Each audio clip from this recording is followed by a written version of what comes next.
यहाँ बैठिए, मैं सामान के साथ ऑटो भी ले आऊंगी। ठीक ठीक।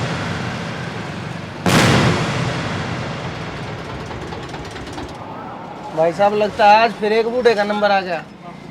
दिखाई तो ऐसे ही दे रहा है।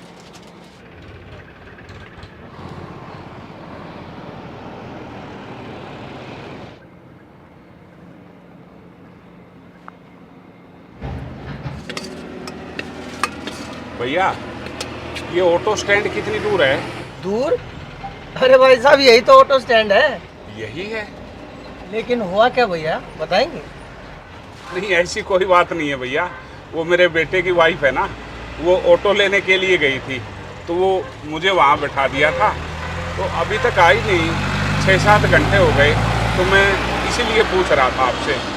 अच्छा भाई, दरअसल वो ऑटो लेने के लिए नहीं गई, वो तुम्हें यहाँ पर छोड़कर चली गई है। छोड़ के चली गई? क्या मतलब? अरे मेरा मतलब है भैया, हर दूसरे या तीसरे दिन यहाँ पर कोई ना कोई किसी बूढ़े को या बूढ़ी को छोड़ के चला जाता है। और मैंने तो आपके आगे सच्चाई बताई है, आगे आपकी मर्जी। पागल हो गया तू? 5 उंगलियां बराबर नहीं होती हैं, और मुझे अपनी बहू पे और बेटे पे पूरा विश्वास है। मैं गलत हो सकता हूँ, वो नहीं। वो ठीक है, तभी तो 7 घंटे से तुम्हें यहाँ छोड़ के चली गई, अभी तक आई भी नहीं। अरे मेरी बहू कुछ सामान लेने के लिए गई होगी, इसीलिए लेट होगी। पागल। ठीक है ठीक है भाई जी लाइए छोले कुलचे। ठीक है भैया, लगाता हूँ। क्या लफड़ा हो गया? अरे वही रोज का लफड़ा। इनकी बहू इनको यहाँ पर छोड़ के चली गई, और ये कहते हैं कि मेरे बहू जैसी कोई बहू ही नहीं है।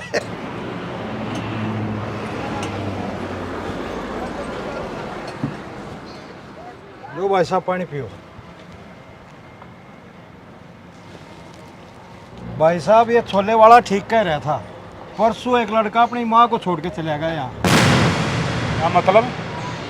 आजकल के लड़के अपने माँ बाप और सास ससुर को रोडों पर छोड़ देते हैं। इनको ये नहीं पता जो ये कर रहे हैं इनके साथ भी यही कहानी दोहराई जाएगी। भाई साहब ये बात मैं इनको पहले ही समझा चुका हूँ, लेकिन ये समझने को तैयार नहीं है। मैंने आपको पहचान लिया है भाई साहब, आप सेक्टर 6 में रहते हैं, और मैंने आपको एक दिन देखा था, आप गेट के बाहर कुर्सी पर बैठकर चाय पी रहे थे। चलो मैं आपको आपके घर छोड़ कर आता हूँ, चलिए उठ के।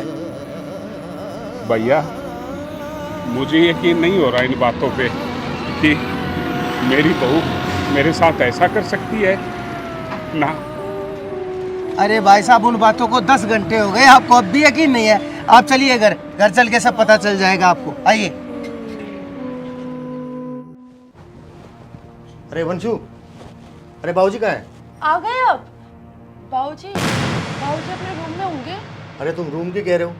मैंने पूरा घर चेक कर लिया है, बाबूजी कहीं नहीं मिले मुझे। अरे हाँ, याद आया, वो आपकी ड्यूटी जाने के बाद बाबूजी मुझसे कह रहे थे कि उन्हें मंदिर जाना है, तो शायद वो मंदिर गए होंगे। अरे तू पागल तो नहीं हो गई है? तेरे को पता नहीं हम इस शहर में नए हैं, और बाबूजी को तो इस शहर के बारे में कुछ भी नहीं पता। वो मंदिर कैसे जाएंगे? और कभी अकेले हमने उनको जाने दिया है बाहर? तुम रोक नहीं सकती थी क्या? सुमित, मैंने उनसे कहा था कि बाबूजी मैं आपके साथ मंदिर चल लेती हूँ, लेकिन उन्होंने कहा कि नहीं बेटा तुम काम कर लो, मैं शहर भी देख लूँगा और घूम भी आऊँगा। तो मैं फिर काम करने लग गई थी। अरे वंशु, तुमने ना बिल्कुल अनपढ़ों वाली बात करती हो। क्यों जाने दिया तुमने बाबूजी को? अरे वो आ जाएंगे। अरे क्या आ जाएंगे? टेंशन मत लो, बैठो ना। मैं जाता हूँ देखने उनको। सुमित,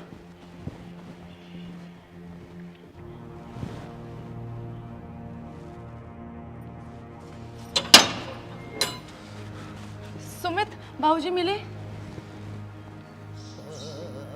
बोलो ना।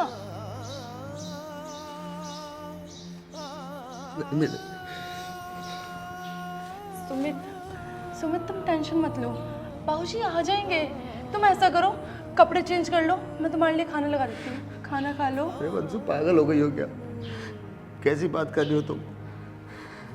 मुझे ये नहीं पता मेरे बाबूजी अभी तक किस हाल में है। और तुम ऐसे में खाना खाने की बात कर रहे हो?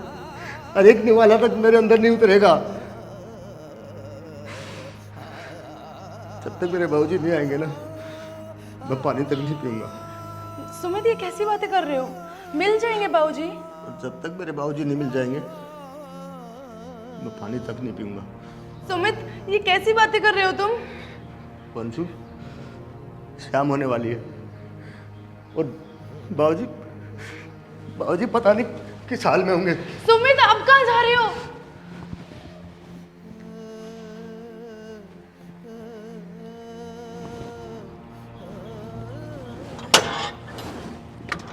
नमस्ते भाई साहब।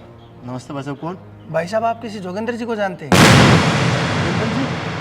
अरे हाँ भाई साहब, मेरे मेरे बाबूजी हो। आपको कहीं मिले थे क्या? वो कहीं दिखे थे क्या? कुछ पता है क्या उनके बारे में? कहाँ है वो? अरे चिंता मत कीजिए, आपके बाबूजी बिल्कुल ठीक है और वो मेरे साथ है।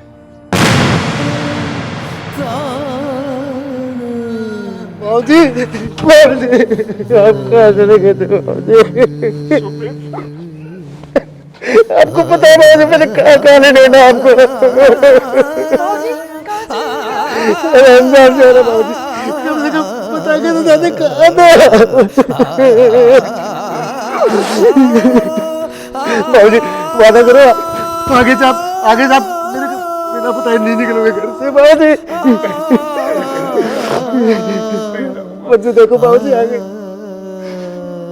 अरे बेटा, बस मैं तो वैसे ही टहलने के लिए निकला था, फिर रास्ता भटक गया, पता ही नहीं चला मेरा घर कितनी दूर है।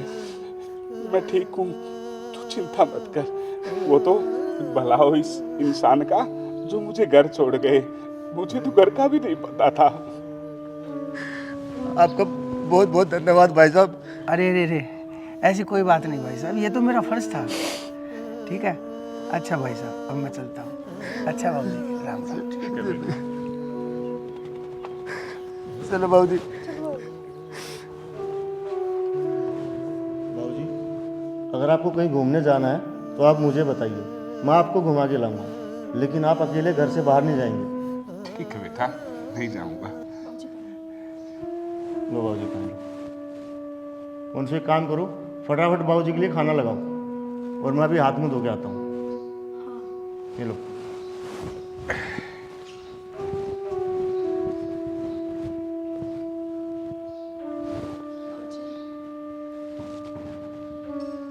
बाबूजी, आपको सब पता था कि मैंने आपके साथ क्या किया है?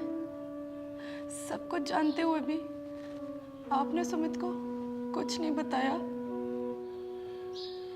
ठीक कहा बेटा तुमने।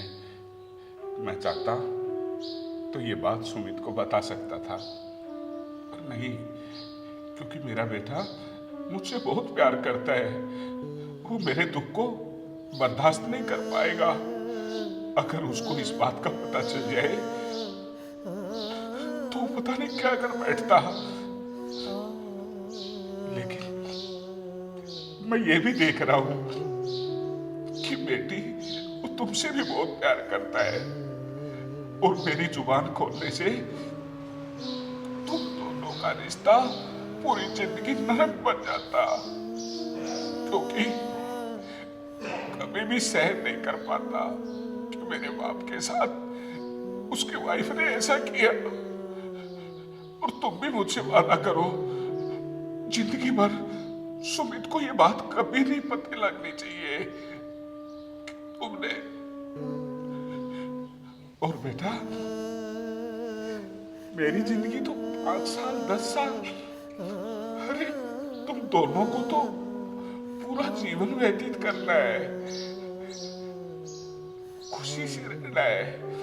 लेकिन बेटा, कभी भी जिंदगी में ऐसी गलत सोच मत लेके आना, क्योंकि जैसा हम करते हैं ना, वैसा ही हमारे साथ होता है। बेटा, इस बात को यहीं पे खत्म कर दो, खुश रहो तुम। बाबूजी, मुझे माफ कर दो, प्लीज मुझे माफ कर दो। मैंने आपके साथ बहुत गलत किया, मेरी सोच भी बहुत गलत है। बाबूजी, मैं आपके साथ आज के बाद कुछ भी नहीं करूंगी, आपकी पूरी सेवा करूंगी, प्लीज मुझे माफ कर दो। अरे अभी तू बच्ची है, बड़ी होती तो ये गलती नहीं करती। और बच्चे तो गलती का पुतला होते हैं और बड़ों का फर्ज है उनको समझाना। मत रो।